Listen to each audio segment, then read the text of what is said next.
What's up guys, Carly here, and today I'm going over the top 5 beginner jump rope mistakes that you might be doing, how to fix them, and how to break the habit. Make sure you guys subscribe to my channel and get ready to jump.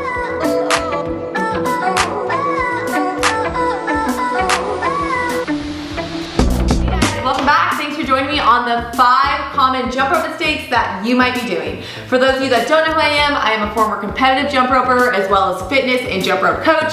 I've been jumping rope a little over 30 years. I've taught thousands of classes, and now I'm gonna teach you the 5 mistakes and how to correct them, okay? These are the common things that I see on the daily, so don't be hard on yourself. Even if you've been jumping rope for a couple years, you might see yourself doing some of these things, so just listen up, all right? So the first one is turning with your arms instead of your wrist, okay? Now, a lot of you guys might automatically think that you're using your wrist, but if you watch yourself in the mirror or watch a video of you, you might see that you're either using your elbows or your arms to turn the rope, okay? We do not want to do that. That's a waste of energy. It's gonna wear out your shoulders. We wanna make sure that we are just turning the rope with our wrist, okay? So proper jumper form, just like this.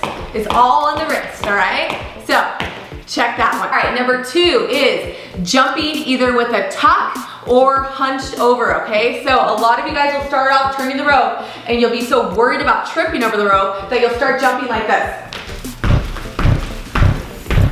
Do not do that. It is a lot of impact right there in your knees. Jumping rope is actually a very low impact activity as long as we are doing it in proper form, okay? We are just jumping on the balls of our feet, you guys. No more than 1 or 2 inches off the ground. So practice doing pencil jumps, okay? This is what I teach my first graders, all right? Right here, pencil jumps on the balls of our feet, jumping straight up, straight down, and our shoulders up, chest up, just like this, okay? We don't wanna be hunched over, and we do not wanna be kicking our feet back, okay? That's a super common one, all right?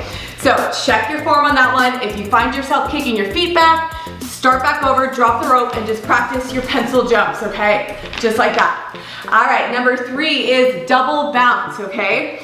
This is super common for people to start off double bounce. They don't even know what it is. You might not even know that you're doing this. It's when we jump twice before the rope goes under us once, okay? So it looks like this. 1, 2, 1, 2, 1, 2, 1, 2.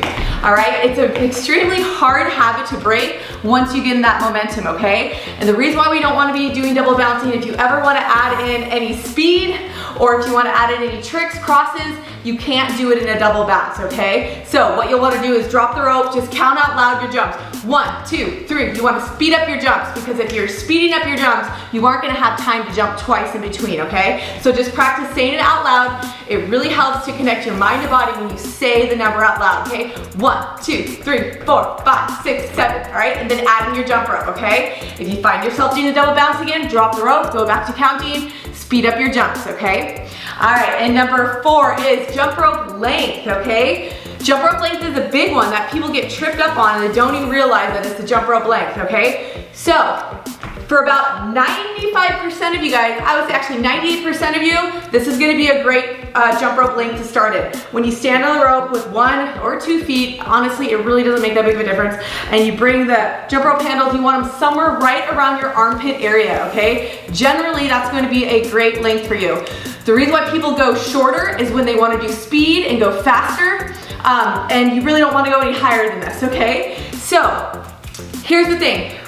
With that in mind, you also want to know where you put your wrist, okay? Because depending on if your wrists are out here a little bit, as opposed to being in here, you're gonna have to adjust your rope, okay? If your wrists are out a little bit further, and that's how you like to jump, like me, I like my wrists a little bit further on my hips. I don't have them out here, okay? That would not be efficient jumping, okay? I would wear out my arms, I would not be able to jump rope efficiently, but I do like to have them generally right around here. I do not like to have them tucked like this, super tight, okay? That you might see a lot of people doing as well. That's just not comfortable for me. It puts more strain on my arms. I'm very relaxed and I can do everything just like this, okay? So because I have my wrists out a little bit, I have my rope a tiny bit longer, okay?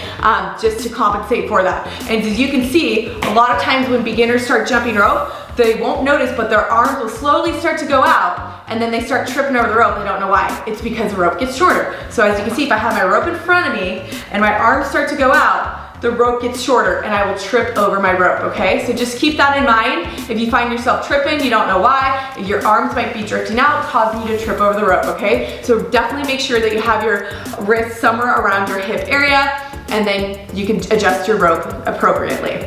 All right, last one is not using the right jump rope for beginners. What is the right jump rope for beginners? So something that has a little bit of weight, okay? I would say either a beaded jump rope or PVC jump ropes generally are the best fit, anywhere between a 4mm up to 8mm, might be a little bit heavy. 6mm is gonna be your sweet spot, okay? So let me show you right here. So like this right here, this one is a little bit heavier. This is my Gratitude jump rope. This is an 8mm. That will give you just enough feedback in the rope so you can feel the jump rope going through, but it's not gonna be too heavy and it's not gonna be too light for you, okay? When you go to speed rope, something like this, that's super thin, all right?